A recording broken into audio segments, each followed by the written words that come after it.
Materi malam ini akan sangat padat. Mohon disiapkan kondisi kita untuk belajar. Dan materi ini akan menjadi penting dan jarang kita kaji mengenai kegiatan harian Nabi Muhammad sallallahu alaihi wasallam. Bagaimana kegiatan harian Nabi? Apa yang dikerjakan oleh beliau sallallahu alaihi wasallam dari bangun tidur sampai tidur lagi? Itulah yang menjadi topik inti bahasan kita yang kita kenal dengan kajian As-Sunnah An-Nabawiyah, napaktilas kehidupan Nabi sallallahu alaihi wasallam. Di pertemuan yang lampau kita telah belajar tentang cara bangun tidur Nabi sallallahu alaihi wasallam. Dan kita telah keluarkan juga hadisnya, khususnya yang disampaikan oleh sahabat junior Abdullah bin Abbas radhiyallahu taala anhuma, yang dikutip keterangan ini oleh Imam Abu Daud dalam kitab Sunannya nomor hadis 1367. Kita telah bahas dan perkirakan kurang lebih kalau dikonversi jam berapa Nabi Muhammad sallallahu alaihi wasallam bangun kalau tengah malam. Kana an-nabiyyu sallallahu alaihi wasallam idza istayqadha min naumihi, adalah kebiasaan Nabi sallallahu alaihi wasallam jika bangun dari tidur di malam harinya. Pas tengah malam, kadang kata beliau lebih sedikit atau kurang sedikit. Jadi kalau kita ambil di pertemuan lalu, patokannya kurang lebih lah kalau kekinian di 1:30 jam 2 seperti itu. Standarnya demikian. Lebih sedikit berarti ke jam 3, kurang sedikit ke jam 1 kurang lebih. Nanti kita akan lihat rahasianya, apa kaitan dengan waktu bangun ini. Nah, salah satunya sebelum kita teruskan, saya mengingatkan supaya kita tidak lupa pembahasan yang lalu. Ingat, mengikuti sunnah Nabi itu manfaatnya 3. 1, ketika kita ikuti sunnah Nabi Muhammad SAW dengan diniatkan mengerjakan itu, bukan sekedar beraktivitas, tapi diniatkan mengikuti Nabi, seketika dituliskan langsung pahala. Jadi punya nilai akhirat. Begitu kemudian kita niatkan, saya bangun tidurnya ingin mengikuti petunjuk Rasulullah. Jadi begitu bangun diikuti, dituliskan pahalanya. Di mana bangun tidur ada yang punya pahala? Pahala itu singkatnya bekal akhirat. Jadi kan pindah tempat beda bekal ya. Ini gambaran gampangnya. Tadi siang saya sampaikan di Metro. Kalau kita sekarang berada di Lampung, di Indonesia, mau ke Amerika, hukum di Amerika dengan di Indonesia sama tidak? Tidak. Kemudian ada yang berangkat umrah ke Saudi, mata uang yang dipakai sama tidak? Hukumnya sama tidak? Nah, ini kaidah standar, pindah tempat, pindah hukum. Kebiasaan di Lampung dengan kebiasaan di Sumatera bisa berbeda, di Kalimantan bisa berbeda.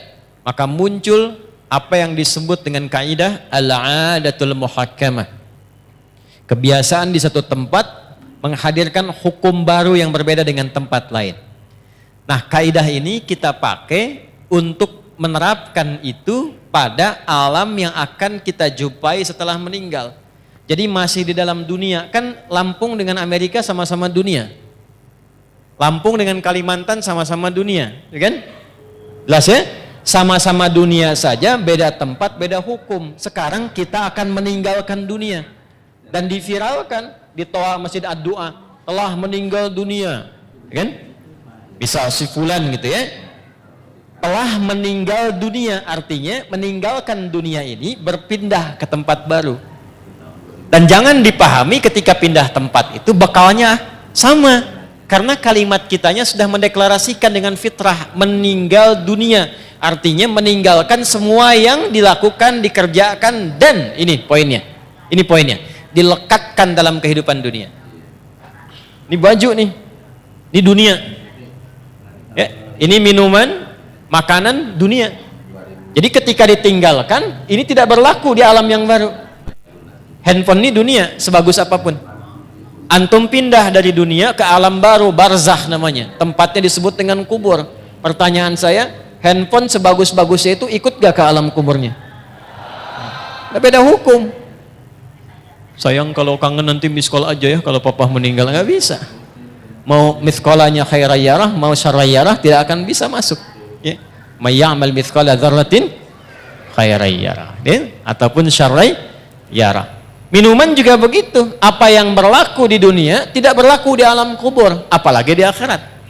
Alhamdulillah.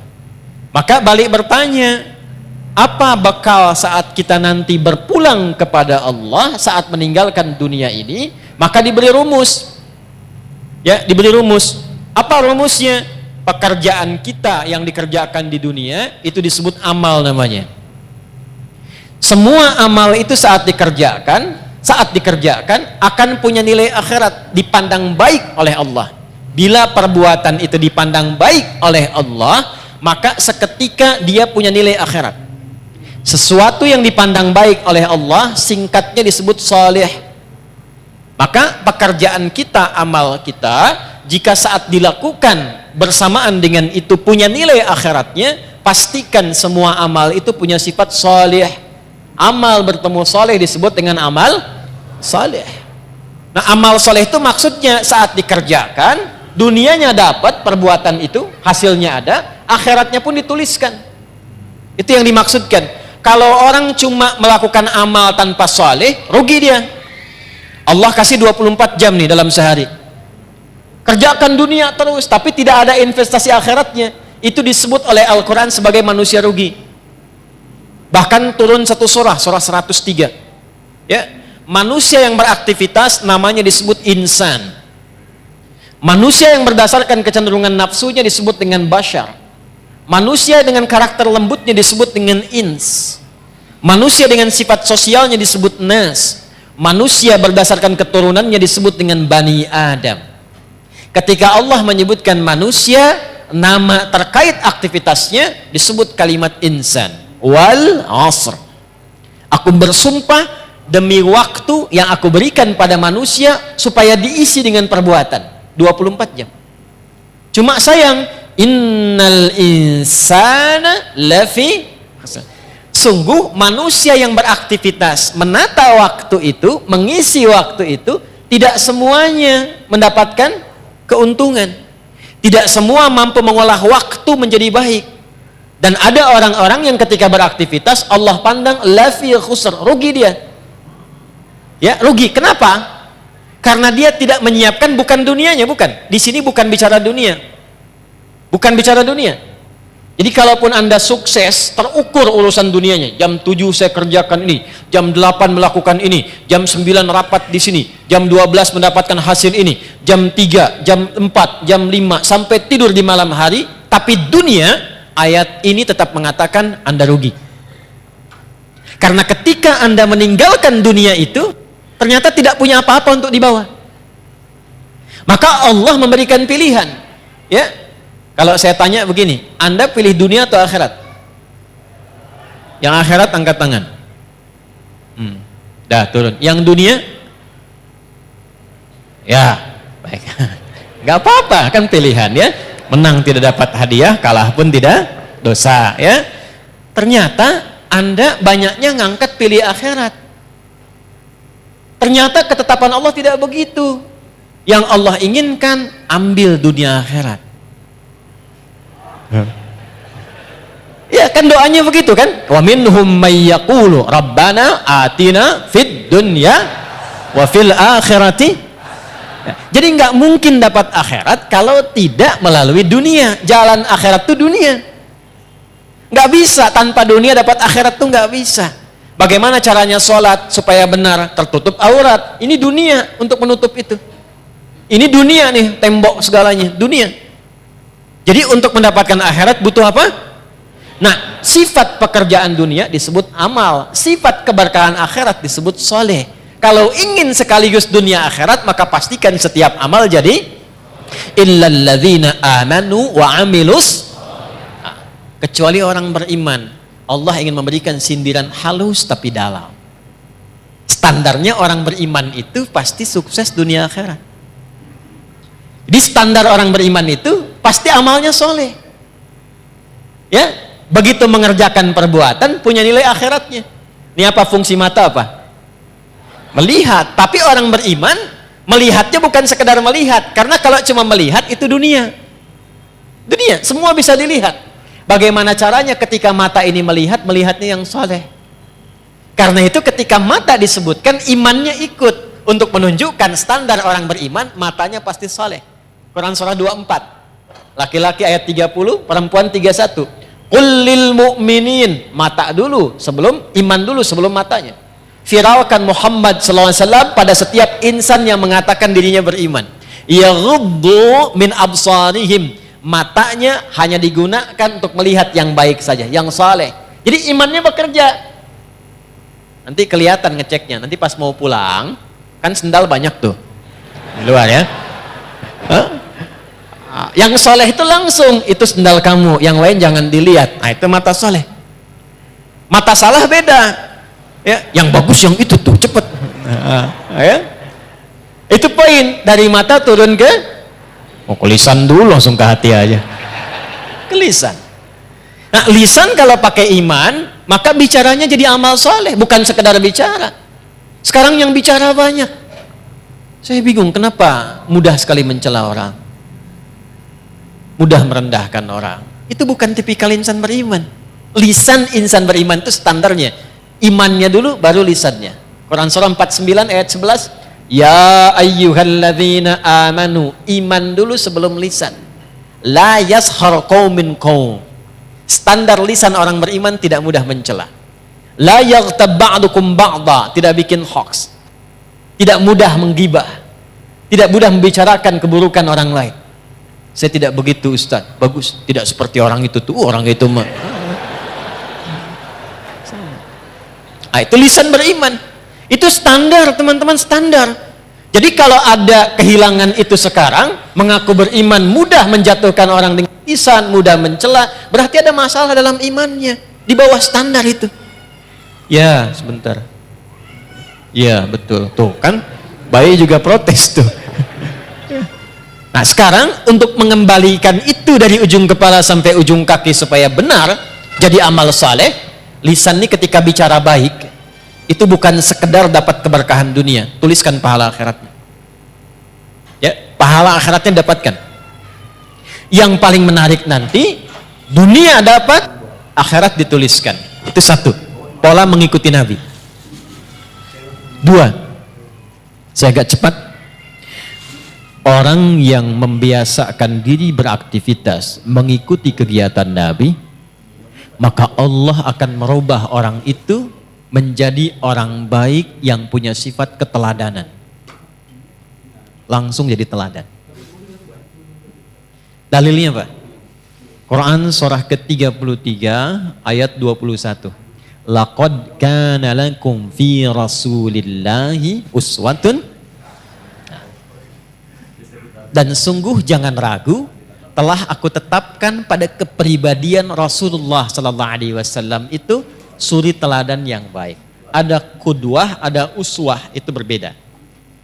Qudwah, teladan, bisa diikuti, tapi yang mengikuti belum tentu jadi teladan lagi.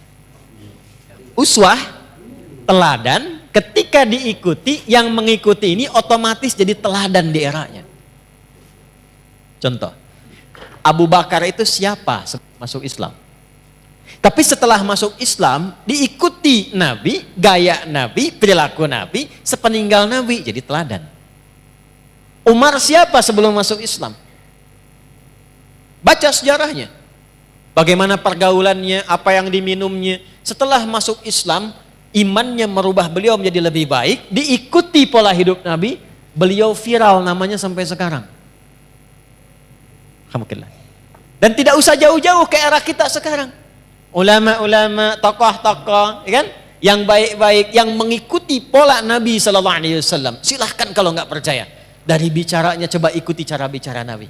Dari berjalannya ikuti jalannya Nabi. Sifat lembutnya ikuti lembutnya Nabi. Jangankan kita mendapatkan kebaikannya, di saat yang sama kita menjadi teladan di bidangnya. Apapun itu. Makanya hanya Nabi Muhammad SAW yang diberikan oleh Allah kesempatan untuk mempraktekkan semua bagian inti kehidupan manusia. Anak beliau jadi anak, suami jadi suami, kemudian maaf, suaminya pun diperkenankan istrinya lebih daripada 4. Kenapa? Saya pernah sampaikan termasuk di sini, karena seluruh istri Nabi itu mewakili semua karakter perempuan di muka bumi. Jadi nanti kalau antum pulang ke rumah tinggal dicek istri antum mirip siapa. Hah? Lihat tuh. Kalau Sayyidah Khadijah agak jarang tuh, begitu dilihat setengah masalah hilang. Ya, Sayyidah Khadijah dengar kata-katanya, masalah hilang betulan. Antum lihat istri tambah masalah, repot. Ya. Maka berlatih.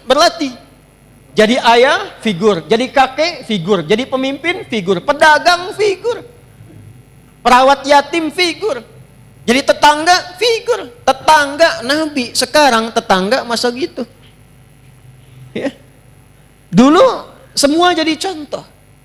Nah ini poin. Yang telah kepada orang itu. Turun cinta Allah. Ini yang mahal.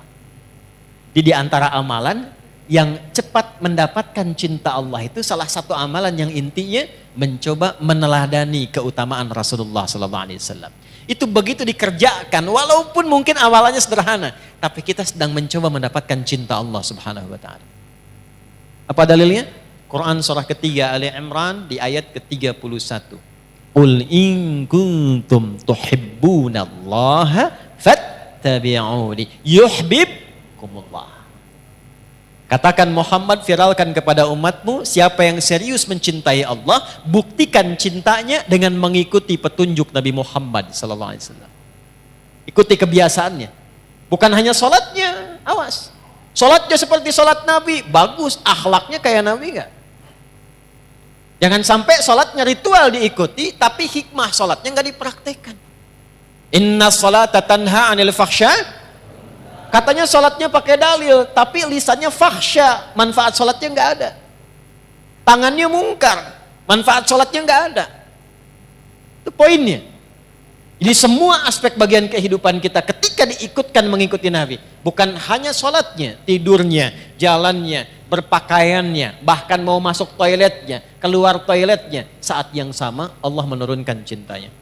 Kalau sudah cinta Allah diturunkan, maka semua akses dibuka, semua salah ditutup. Dosa diampuni, wa yaghfir lakum dzunubakum. Diampuni dosa itu artinya dijaga hidup kita dari perbuatan-perbuatan salah, apapun pekerjaan kita selama hidup. Jelas sampai sini? Paham?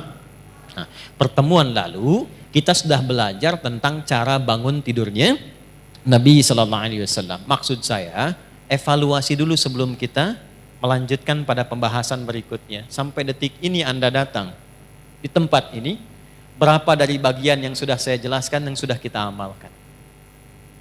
Ya, kana Nabi sallallahu alaihi wasallam, saya bacakan lagi hadisnya, atau kama qala, adalah kebiasaan Nabi sallallahu alaihi wasallam.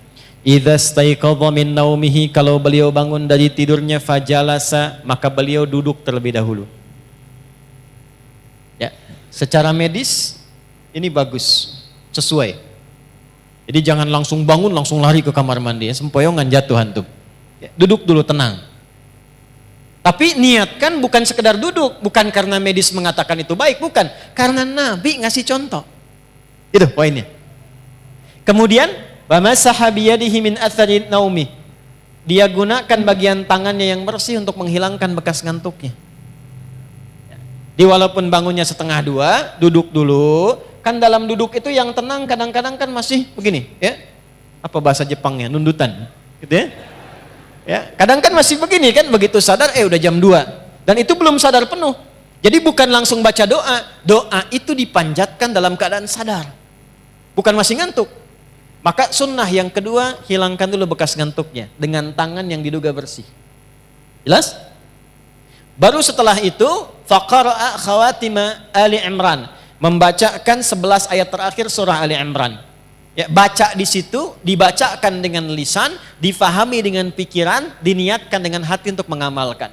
Kita sudah bahas di pertemuan lalu, intinya menyusun kurikulum hidup di hari itu, dunia sampai akhiratnya. Kan spiritnya begitu ya. Bagi yang baru bergabung, lihat lagi episode yang sebelumnya. Jadi nggak ada orang Islam bangun tidur yang nggak punya agenda, nggak ada begitu. Standar orang Islam itu bangun sudah punya agenda, hari itu mau ngapain.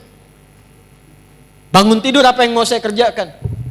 Jam 5 apa yang saya lakukan. Nanti subuh jamaah di mana, zuhur jamaah di mana, asar jamaah di mana, meeting jam berapa, bagaimana ngatur cara rapat itu yang tidak bertabrakan dengan waktu sholat.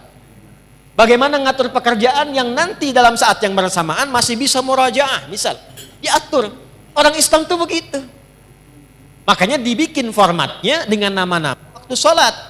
Begitu bangun ketemu subuh. Setelah itu kan, dari kata asbah yang sudah siap dengan rencana. Was-subhi idza tanaffas. Quran surah 81 ayat 18. Dan aku bersumpah demi waktu subuh kalau sudah tiba, bersamaan dengan nafas yang keluar yang baru itu, agenda kita sudah tersusun.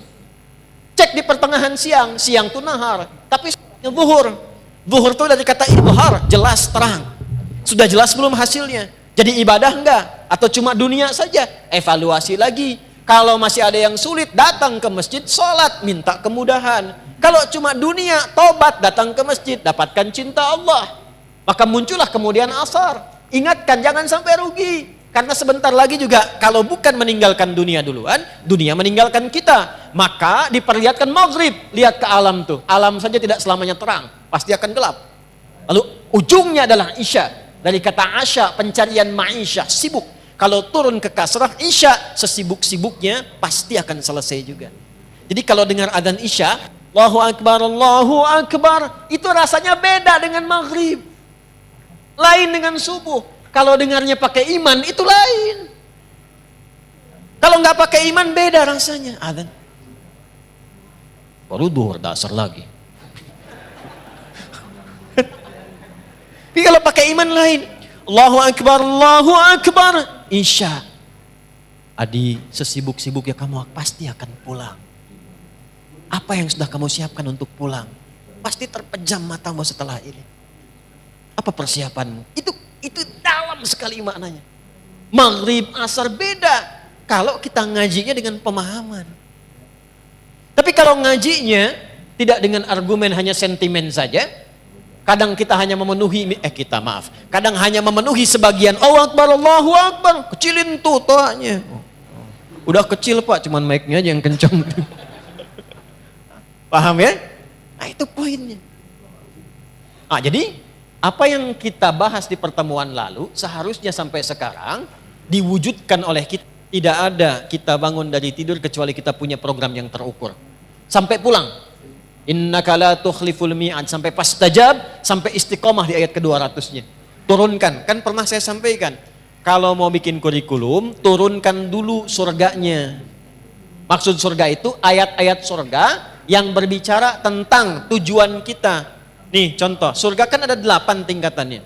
Dari 8 itu, antum mau masuk dari yang mana? Dulu sahabat begitu. Nanti baru jadi profesi. Contoh begini nih.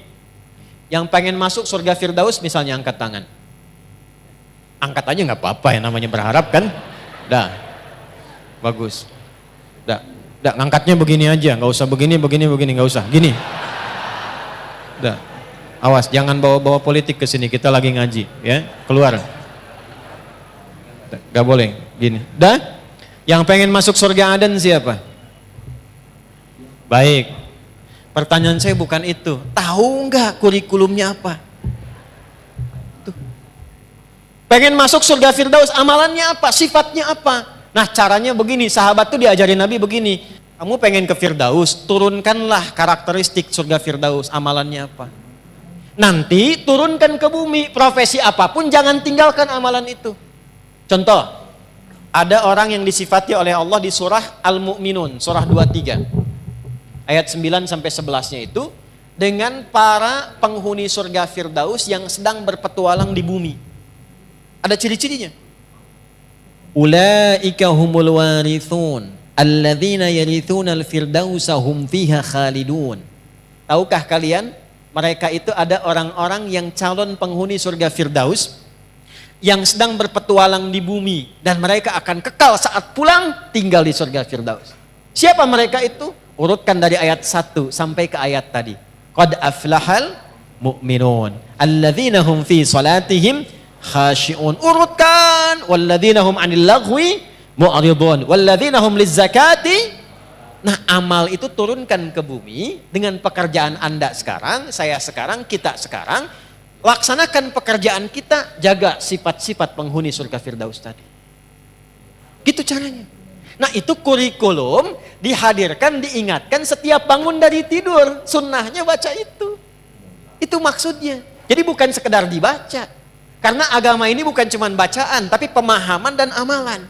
Al-iman wal amal, al-qiraah wat tilawah. Qiraah itu baca, tilawah itu paham. Orang yang baca, qori.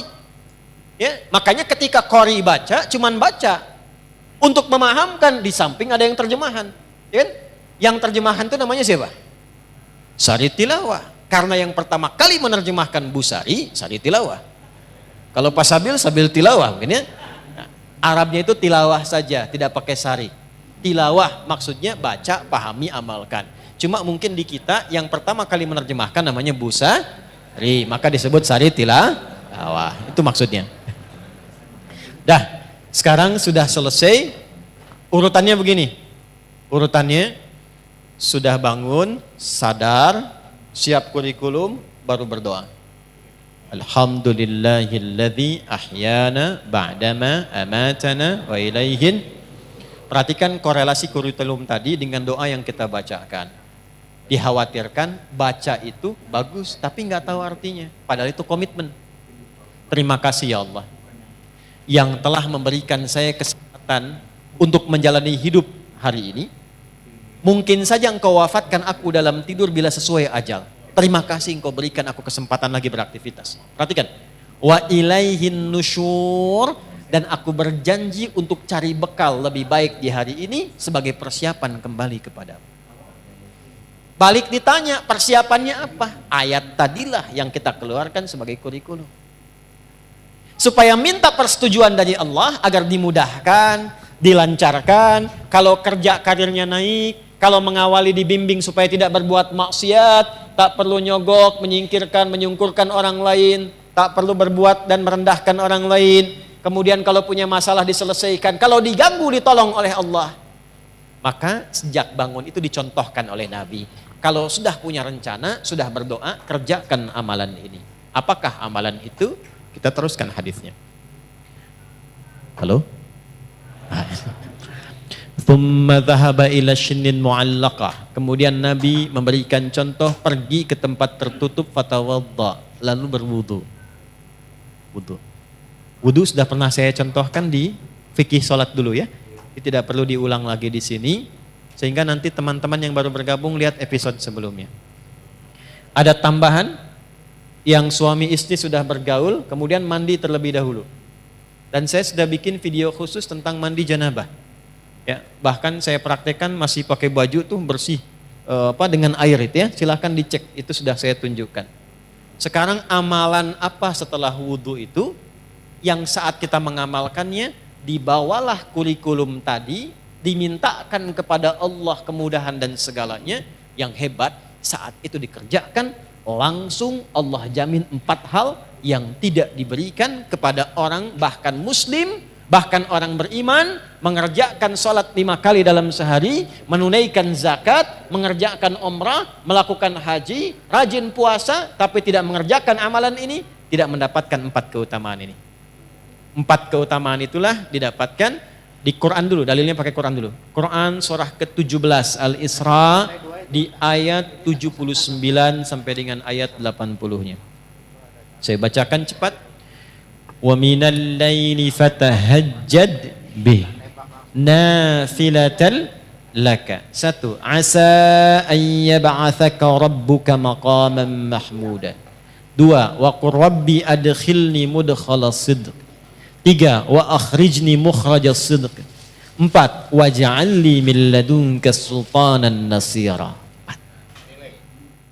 Lihat kaitannya dengan kurikulum tadi. Saya agak cepat nguraikannya begini ya. Sebentar. Waktu kita terbatas, tolong fokus dengan baik ya. Belakang kelihatan ini? Ah ya, kelihatan. Belum saya tulis udah kelihatan. Imannya kuat banget belakang tuh. Ini saya urutkan ya, diagramnya begini. Bangun. Ya. Bangun tidur.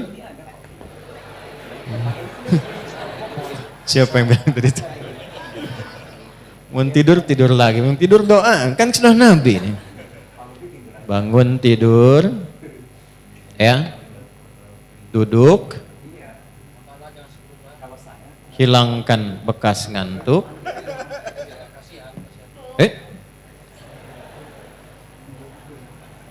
Hilangkan bekas kantuk. Kemudian setelah itu siapkan kurikulum. Ini dibaca tuh begini. Ada di ilmu psikologi, kalau kita ingin menguatkan diri itu, katakan dengan lisan kita.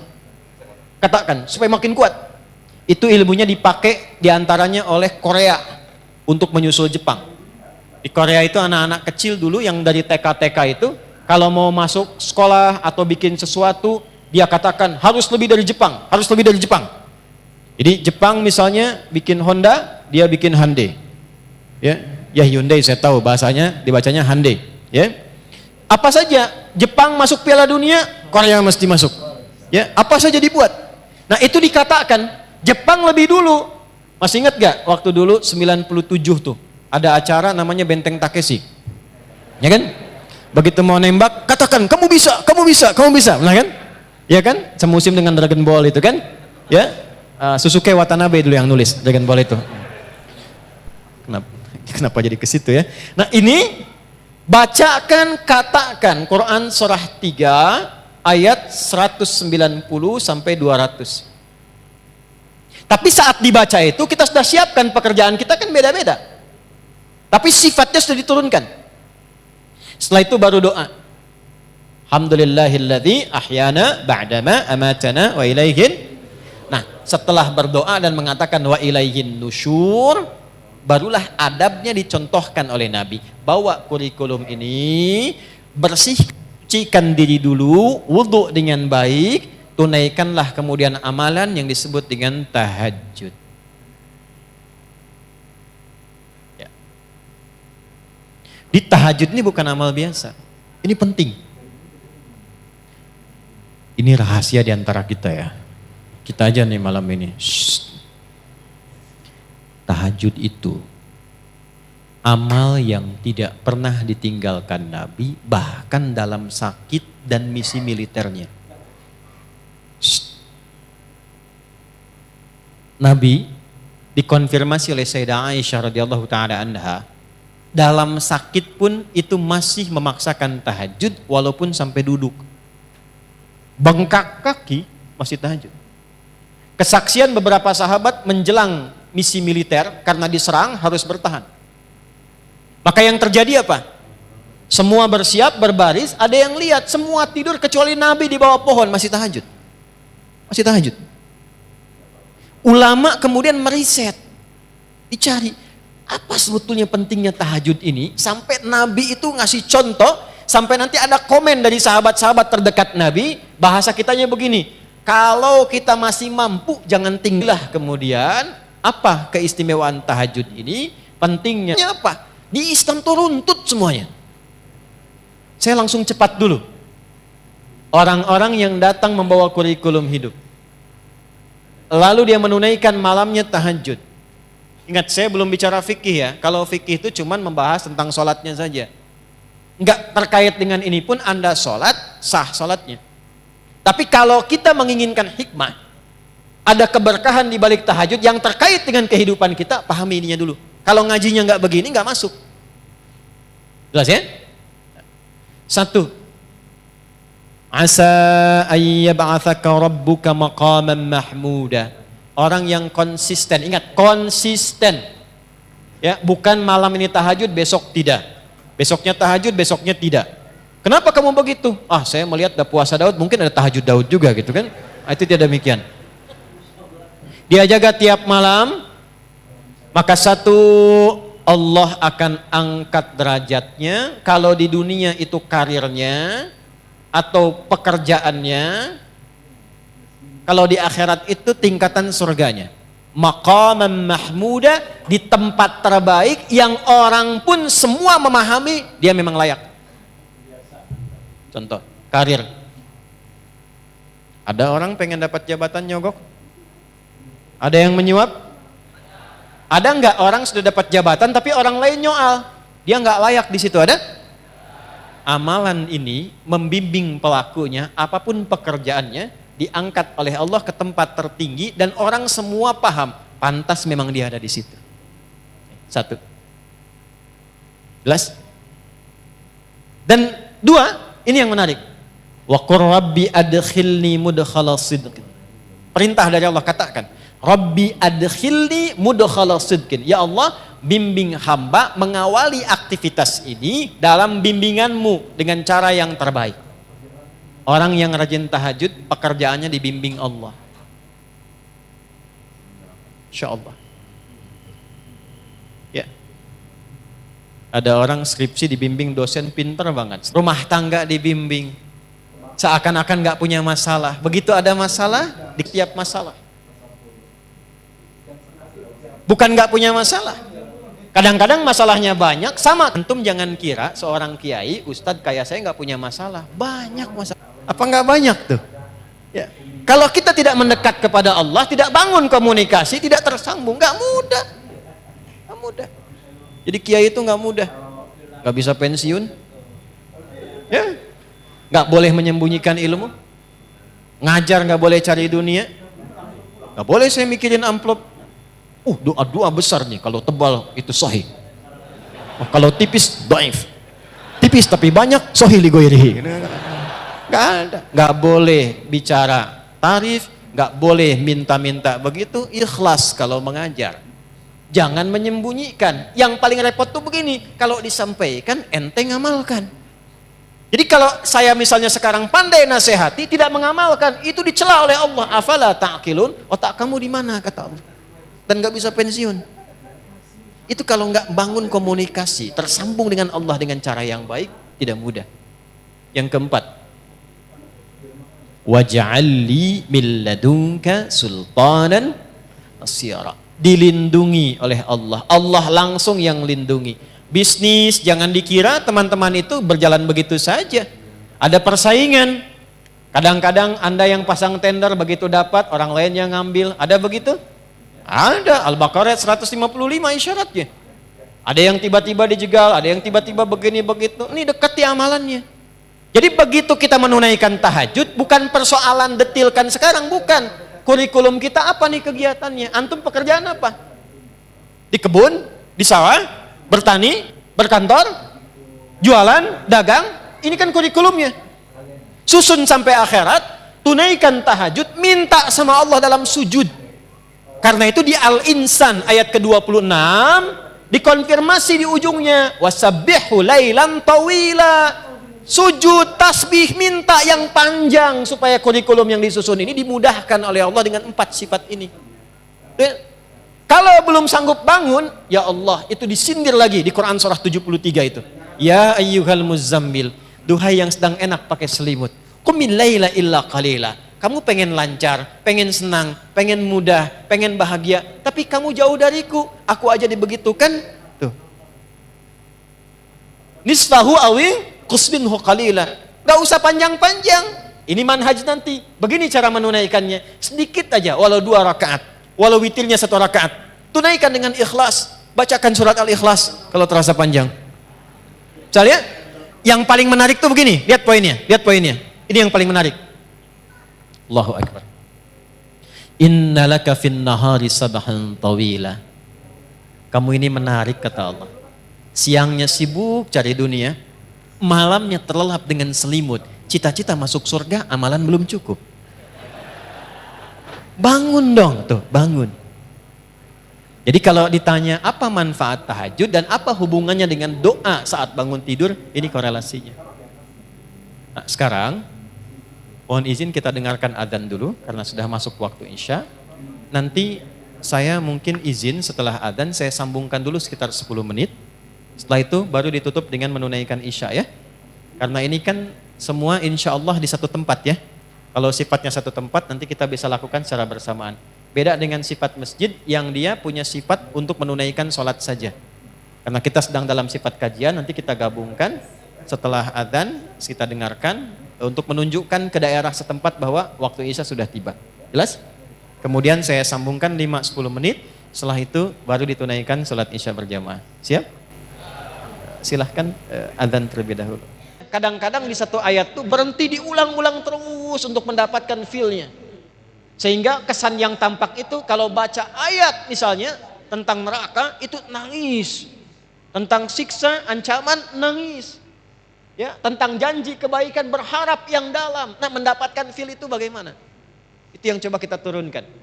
Sampai ujungnya nanti kapan Nabi selesai tahajud, berapa jaraknya ke subuh. Sampai di situ bahasan kita. Nah, kita mulai tahap pertama dulu untuk merencanakan persiapan tahajudnya. Langsung diambil dari katanya tahajud. Asalnya dari kata apa? Ya, tahajud asalnya dari apa? Ya Allahu a'lam, ya. Gak usah ngarang ya.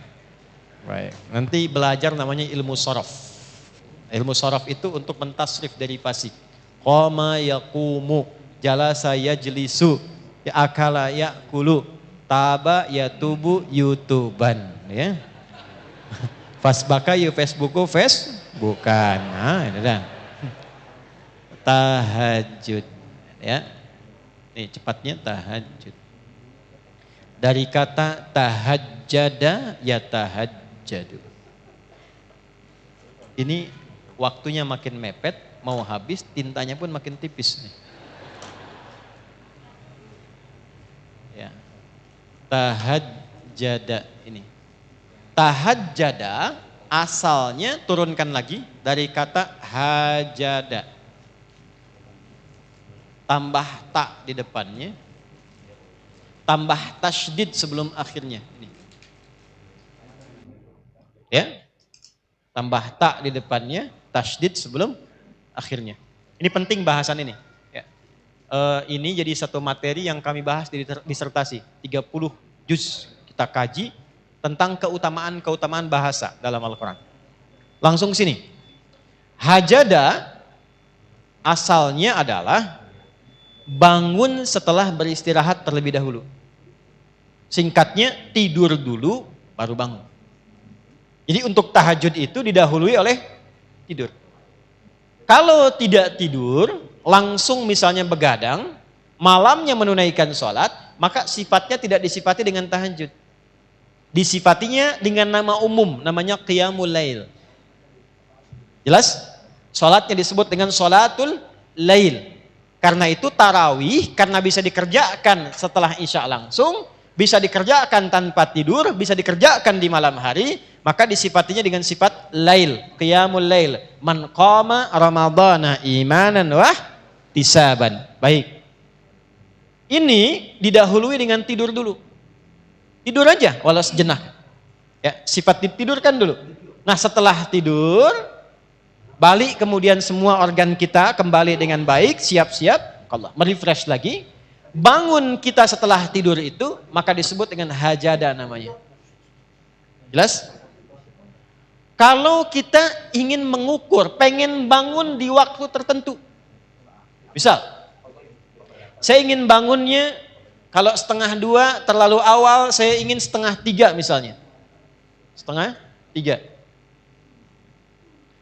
Lalu target ini kita ukur, disiapkanlah, berusaha untuk bangun. Berusaha. Pengen bangun betul jam 2:30 ini. Dan tantangannya tidak mudah. Gak mudah. Kadang-kadang kalau kita mau mulai di awal kan, ya belum tentu bisa bangun ya.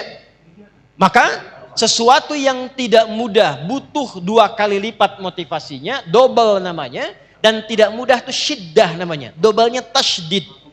Maka ditambah ta di depan untuk menunjukkan kesungguhan, ditambah tasydid sebelum akhir untuk menunjukkan perkara ini tidak mudah. Hajada, tambahkan tasydid sebelum akhir untuk menunjukkan bahwa bangun di malam hari itu tidak mudah dilakukan, butuh motivasi 2 kali lipat. Karena itu bersungguh-sungguhlah rencanakan untuk bangun. Taknya itu. Jelas? Maka bangun 2:30, pasang alarm dari 2:30. Alarm kita susun menjadi 3 kebagian, 3 kali bunyi. Jam 1.30, jam 1.45, kemudian jam 2.15. Alarm pertama untuk mematikan alarm kedua. Ya kan? Betul kan? Ya, saya konfirmasi aja. Ya kan? Alarm kedua bersiap-siap untuk alarm ketiga. Sepertiga sadar, belum setengah sadar. Makanya jaraknya saya agak panjangin dikit. Ya kan? Nah begitu ini sudah mulai ke alarm ketiga, warning, 15 menit lagi kalau saya nggak bangun terlambat. Ya, itulah tak.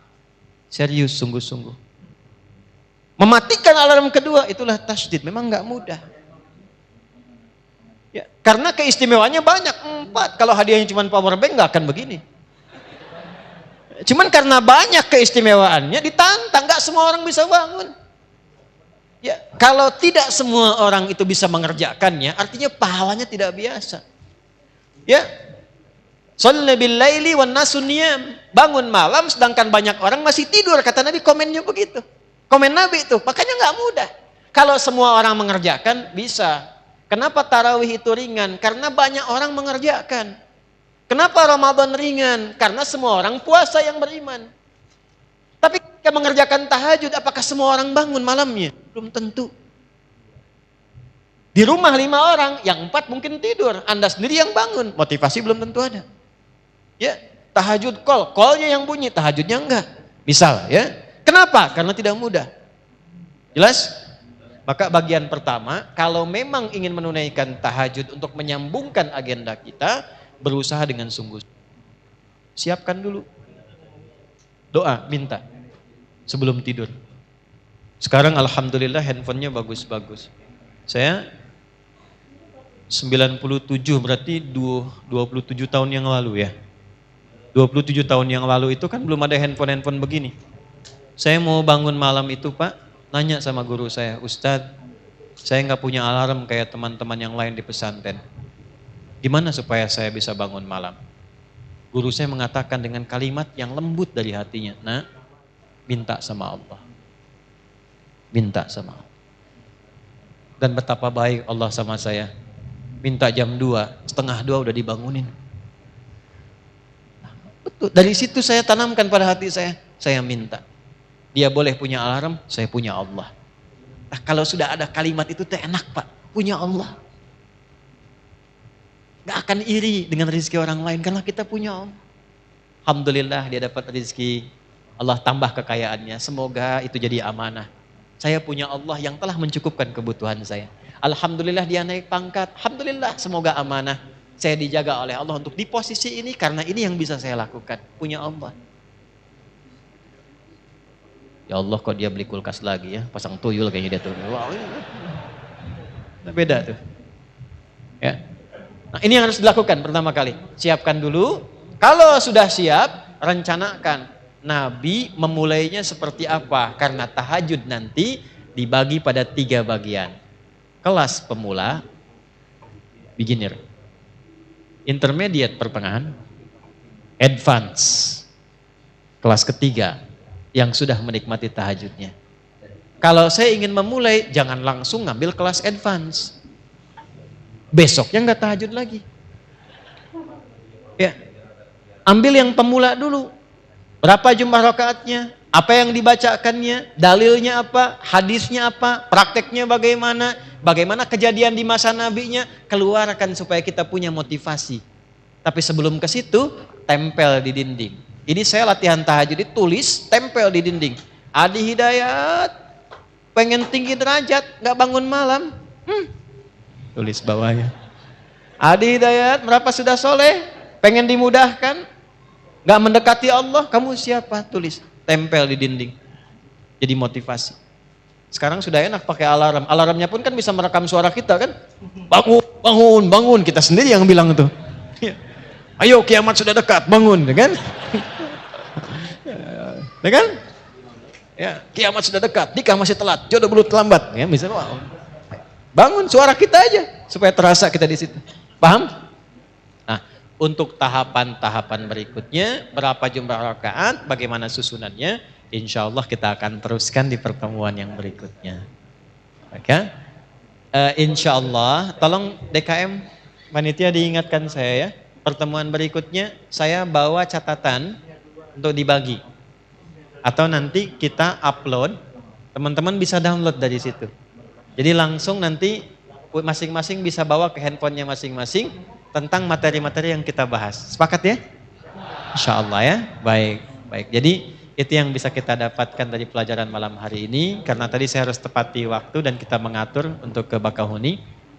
1. Kalau sudah dapat ilmunya, berdoalah pada Allah untuk dibimbing mengamalkannya.